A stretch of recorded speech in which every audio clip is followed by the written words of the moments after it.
Welcome back, everybody. We have been taken leave of by the esteemed David Clark, chairman of Washington, D.C. City Council.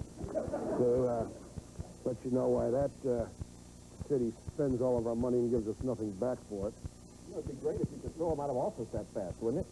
Yeah, but let me come to the professor here. Professor Philip English is with State University of New York in Plattsburgh. Professor, the classic liberal argument, all right, is that the death penalty is not a deterrent to murder.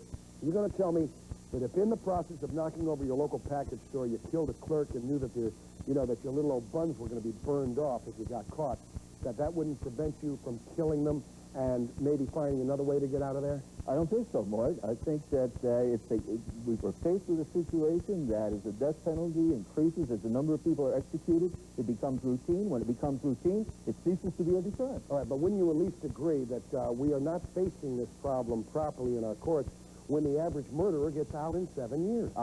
I'm going to have to agree with your previous guest on at least one point, that I don't want to argue the criminal justice system. I'm in favor of life without parole. Life without parole? Sure. In cases of convicted murder where there is warranted, absolutely. All right. When you say life without parole, and John, I see you shaking your head no, and maybe Mr. J, when you say life without parole, would you agree life without parole in a not-too-habitable prison, in a prison where they had to work hard for the rest of their life, where they did not have fancy basketball courts, nice weight rooms, and color TV? Mort, I think that is a gross exaggeration of the conditions in most prisons in America. Yes, I do. No. Yes, Has anybody ever been in a prison in this room? Father, Has anybody ever been in a prison? Yes. I've been in federal not prison. only have been visiting them, but have been in one as an inmate. Was there TV in your room? Did you have TV there? We had no TV in our room, but when they no, I wasn't a lifer. I was only in there, all right, for 60 days. But when they opened up the cell block, you had a little TV at the end of the room where everyone could go watch the TV, and where the deviants could sit at the other end of the room and masturbate. It was a great place. Really loved it. Really loved it. Well, we're not here to talk about penology. We're here to talk about what is a real effective deterrent. All right, what is an life without parole, without any hope of parole? That is effective deterrence. If everybody gave up the ship on the death penalty and went for that, you would have something consistent and fair throughout the nation. Sir Maltese, jump in here. That's just the problem, because the criminal knows that there's going to be some other bleeding heart come along, and he's going to get out. Some Mario Cuomo type is going to sign a commutation, or he's going to let him out beforehand. A parole board full of bleeding hearts is going to let him out. Mort, I'd like to say something about the gentleman that left. There may be members of your audience that have some sympathy for him, but I was deputy chief of a homicide bureau in Queens County, and I went out on homicides from 1966 to 1969, almost 300 in that period of time. And I had to speak to the relatives, to the mothers, the fathers, the sons and daughters of the people who were killed by vicious murderers. And I have no sympathy for him. He fled under fire, and that's the problem with people like him. You know, Professor, let me make a point to the professor. Let me say something to the professor, because the professor and I were saying, well, maybe this isn't a deterrent. But a friend of mine, Mike O'Malley in Chicago, who was a policeman, now he's a mayor of one of the outlying towns. And Mike was covered a robbery that had taken place in a 7-Eleven store. And the lady was tied up, and the old man was tied up, and they had been brought into the back room.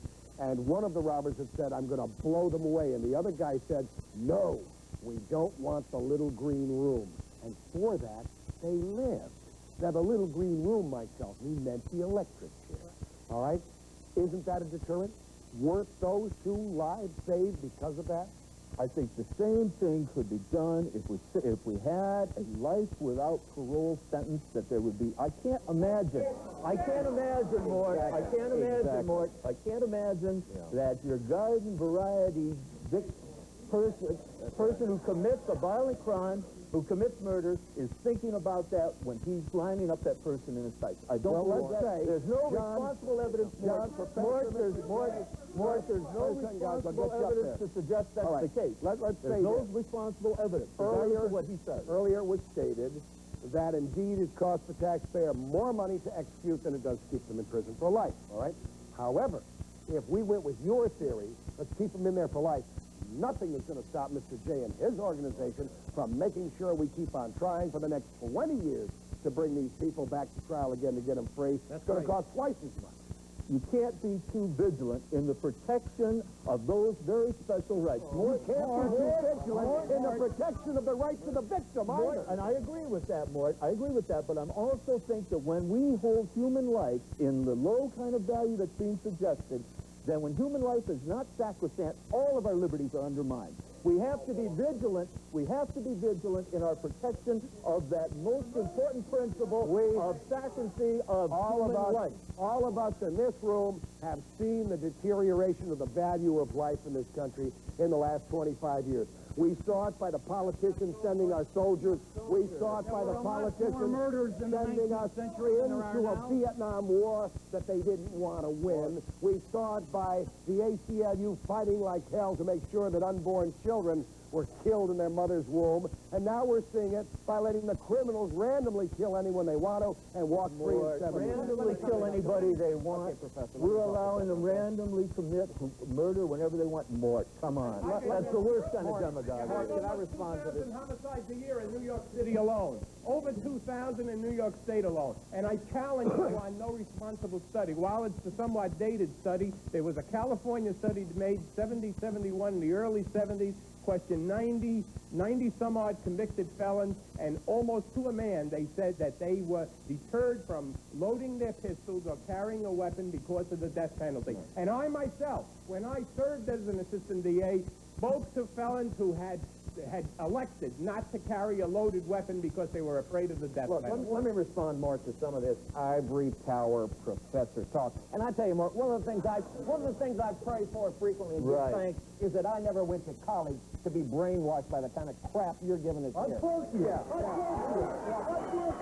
And that's what's happening. That's what's happening in our universities. That's what's happening in our universities right now. The minute there is divergent thought, That's right. all right, from the great professors who don't know their ass from their brain, they flunk you.